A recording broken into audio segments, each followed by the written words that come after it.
What is your grade for Julio Rodriguez? He gets an A. You could have gone back and forth on this a little bit just because his season was a little topsy-turvy, in spite of still finishing top 10 in the league in F4, in spite of still having a 126 WRC plus. It wasn't a linear line of just production out of Julio this year. We know he struggled early. He struggled down the stretch for sure. That was a big storyline. And a lot of that month of August carried his year. When it's all said and done, he was by war one of the 10 best players in baseball. He's going to finish top 5 in AL MVP voting. That's an A-level season.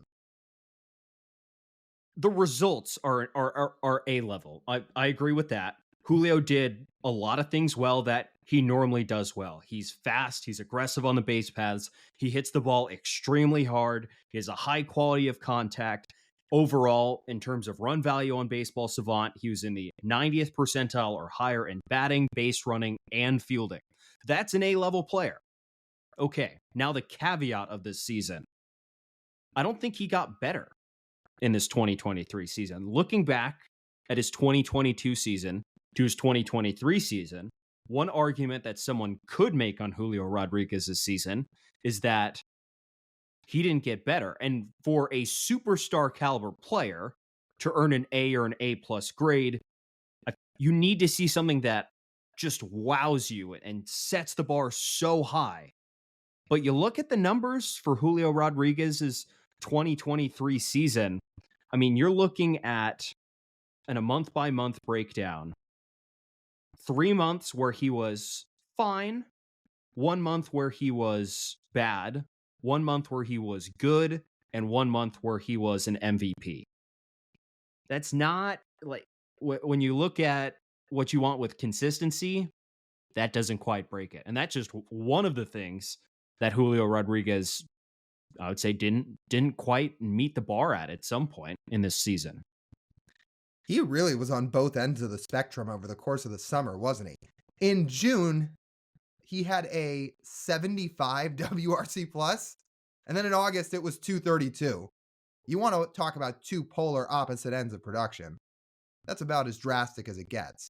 And it was balanced out because his year numbers as a whole were still good, and they're still star level. But yeah, it just wasn't linear. It was not consistency that we've gotten to kind of expect out of Julio just from watching him last year. He had a bad April in 2022, and then from May and on, he took off. It wasn't really like that this year. And look, I think we have to still put this out there. He is still only 22 years old, and might we add, he is still, again, going to finish top 5 in MVP voting. But when he's the star of the team and makes money like the star of the team, he is held to a little bit of a higher standard. And to the higher of a standard where we say, look, he still gets an A. It just wasn't quite an A+.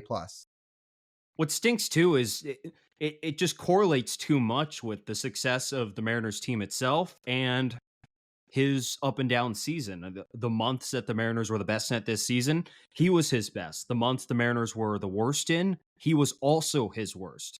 So when they rely on him this much as you want to argue about the roster, they did need him at points this season, and at some points, he just wasn't there. And yet we talk about all of this, and this man this season set a major league record with 17 hits in 4 games. I mean, look at us nitpicking, and then all of a sudden, oh yeah, he's still breaking batting records in his age 22 season.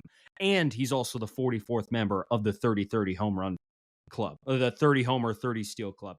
And he's the top center fielder in baseball in F4, 4th best hitting center fielder, 3rd in slugging percentage, 2nd best base runner among all center fielders. The complete package. And yet we just expect so much more from him because that's the talent level he executes. You could honestly argue his defense got better than last year. He had 12 outs above average this year. That ranked 4th among outfielders. It was in the 97th percentile of baseball. You could argue that defense got better. Maybe as a whole, he didn't get a step above what he was in 2022. But there are parts of his game that improved. And we know that he still has to cut down on strikeouts and walk a little bit more. Again, he's 22 years old. But if this is what he's doing at 22 and he's still getting A grades and finishing in the MVP race, who knows what he'll be doing at 25, 26.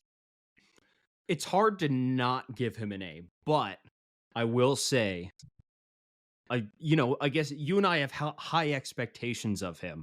And again, when the team needs him in the month of June and he rolls out a 75 WRC plus, sometimes that is what it is, regardless of how much better his defense is.